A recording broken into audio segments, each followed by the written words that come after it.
Good morning, class 8. Today we are going to do chapter number 8, simple and compound interest, exercise 8.2. Okay, so first question is, here we have to find the compound interest after 2 years when the principal is given 6,000 rupees and rate is given 10% per annum. Okay, so first of all, what is the difference between simple interest and compound interest? Simple interest is taken out directly.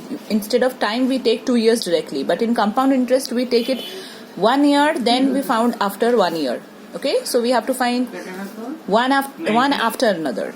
So here the first question is, so interest will be, for the first year we will take the principal as 6,000. Okay, so that will be 6,000 into 10 into 1 by 100. Okay, because for 1 year we are finding it out. So 100, it will cancel. So the answer will come 600. So for the first year, the interest is 600 rupees. Now amount at the end of the first year, how much he'll get? So the principal plus the interest that he has got, that is 6,000 plus 600, that is 6,600. Now this amount, this will become the principal for the second year. Okay, so this will be the principal. Again we have to find the interest, that will be 6,600. Then again 10% per annum for 1 year by 100. So that will be 660 rupees. So amount at the end of the second year will be 6,600 plus 660, that is 7,260 rupees. Okay, so compound interest, if you will find for the 2 years, that will be the final amount minus the first year's for the principal. So final amount minus principal when you will do, that is 7,260 minus 6,000, that is equals to 1,260 rupees. So this will be the compound interest. Okay, and always remember students, the compound interest is always greater than the simple interest. Okay, in question number 3, the rate is given 10%, principal for the first year we have taken 12,000. Again we have to find the interest for the first year, that is 1,200 we have got. So amount at the end of the first year will be 12,000 plus 1,200, that is 13,200. Then now we have to take the principal 13,200. Then again 13,200 multiply 10 multiply 1, that is by 100, that is equals to 1,320. Now amount at the end of the second year will be 13,200 plus 1,320, that is 14,520. Now we have to find for 3 years, so principal for the third year will be 14,520. Now interest will be 14,520 into 10 into 1 by 100, that is equals to 1,452. Now amount at the end of the third year will be 14,520 plus 1,452. When you will add it, it will become 15,972. Okay, so compound interest that Jacob will get after 3 years will be again the last third year's amount minus the principal.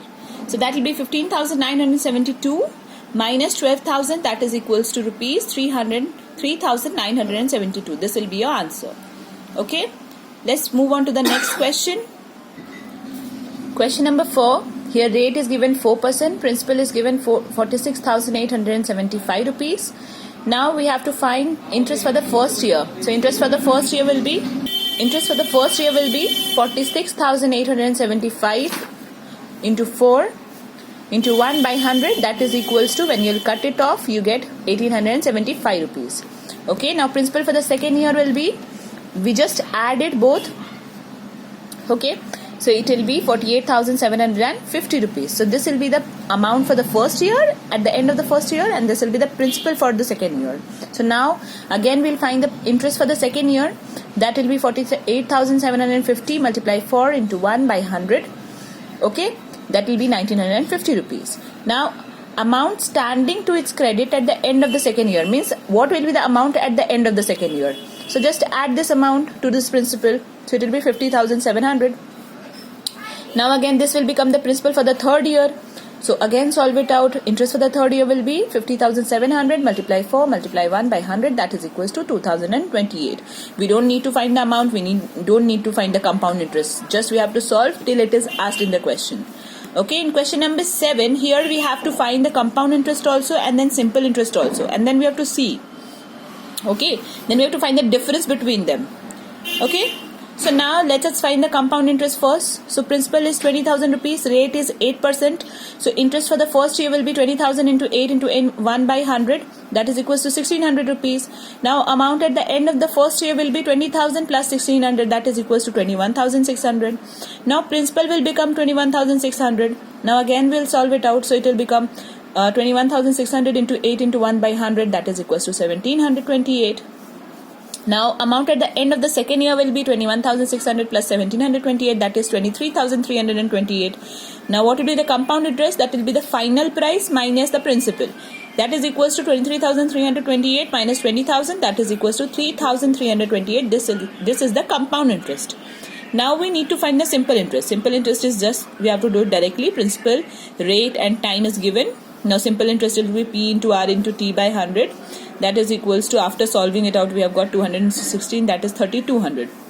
So as you can all see, as I've said, that compound interest is always greater than the simple interest. Okay, because here we are finding, first we are finding on this amount, then we are finding on the another amount. That will be at the end of the first year. But here we are finding all the interest at the first principal also only. We are not getting any other principal. Okay, any other additional principal. That's why this simple interest is always smaller and compound interest is always greater.